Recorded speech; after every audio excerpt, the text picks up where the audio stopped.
video, let us explore one of the most popular estimating techniques called planning poker.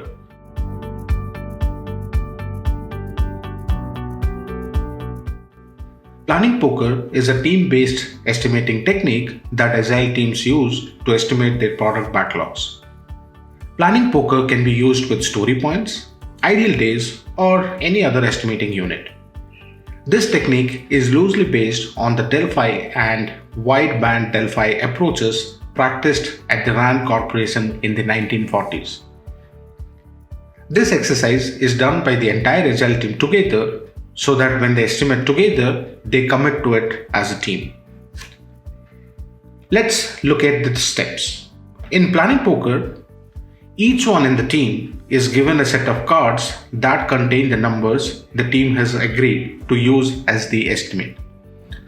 Remember, everyone in the team is part of the estimating activity.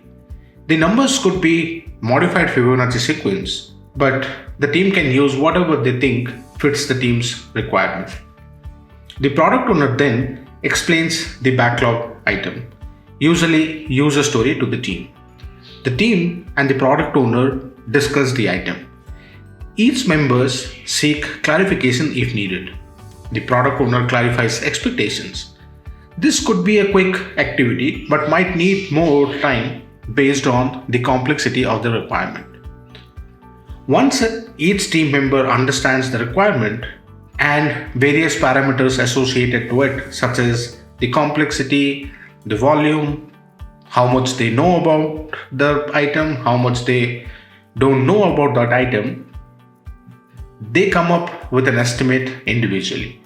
And then they pull that number from the deck of cards without showing to anyone else. This is done in secrecy so that no one is influenced by others or influences others. When everyone has an estimate, all the cards are shown at the same time. If everyone has the same number, we are done with the estimate for that requirement. Write down that number as the estimate and move on to the next item. But if the numbers are different, then we discuss it and then estimate it again. Let us see an example. During the first round, our estimators will show the cards with numbers 3, 8, 2 and a 5. At this point, we would want to hear from the members with extreme numbers. Why an 8? Why a 2? Anybody can talk, but in this case, we would really want to hear from Raj and Natasha. Raj is holding an 8 and Natasha is holding a 2. Raj might say, well, I'm the DB on this project and this is going to need a lot of change in the database. There are 5 different stored procedures that need to be changed and tested thoroughly. Natasha says, well, Raj is correct. My 2 might be too low, but I have done this kind of work before and it is not that hard. So I'm okay to increase my estimate, but not all the way to an 8. Other team members can provide their input too. After anyone who wants to provide their opinion has done so, each team member again picks a number from the card in their hands. And all once they reveal their cards. This time, let us say we get 3 5s and an 8. At this point, we would ask Rani, who is holding an 8, to give her justification why she thinks it is an 8. She gives us various reasons why she thinks it is an 8. Next round, everyone switches to agree with her. So, as you see, this is not a vote. We do not say the majority is agreed upon and pick a 5. We keep going until we get to a consensus.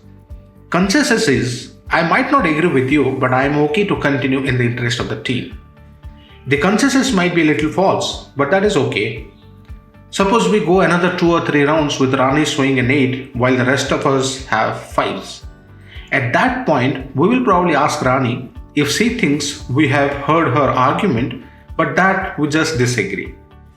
If she does think we have heard her, she will eventually reduce the estimate and show a 5. We are okay with Rani still sticking to an 8. After all, the difference between 8 and 5 is not that great. Now, if Rani had been showing a card of 100 instead of 8, we would not want her to change her estimate. For that far apart, we are probably not sure of the requirement or how to implement it. Probably we don't know exactly what has to be built. There are probably more unknowns than knowns. In this case, the product owner will try to give more clarifications. And if he or she can't, then the product owner might have to talk to the customers or end users to get more insight into the requirement. Another challenge could be the technical implementation. Maybe the team is not sure how to implement this requirement or which tool or technology to use. So whether it is requirement uncertainty or implementation uncertainty, if the estimates by different members have too much of a difference, then we put a hold to this specific item. We try to gather more information about it. We might have to spend some time on research, talk to customers, perform a spike, and so on. And then estimate it in the next session when we have enough details. One challenge with relative estimation is how to get started when the team is new. Our recommendation is, even before playing planning poker, the team members should look at the product backlog and find a simple and short item that they can benchmark. They can benchmark this item as a 1 or a 2. Do not spend too much time analyzing which item from the backlog should be identified as the smallest item. Instead, if someone on the team points to one user story and says, "Hey, this one looks like a simple and small one, let us make this as a 2. Take that user story as a baseline with 2 story points. The members can discuss if they disagree, but they keep at it until the team finds one user story that everyone can agree is 2 and then look for a 5.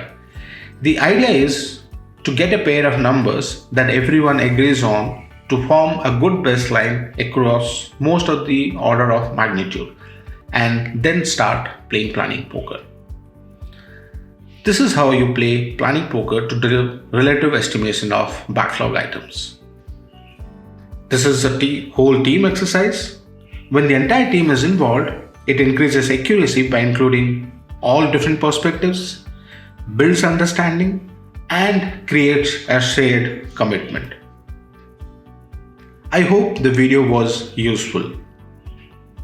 For more, subscribe to Agilemania YouTube channel. Thank you.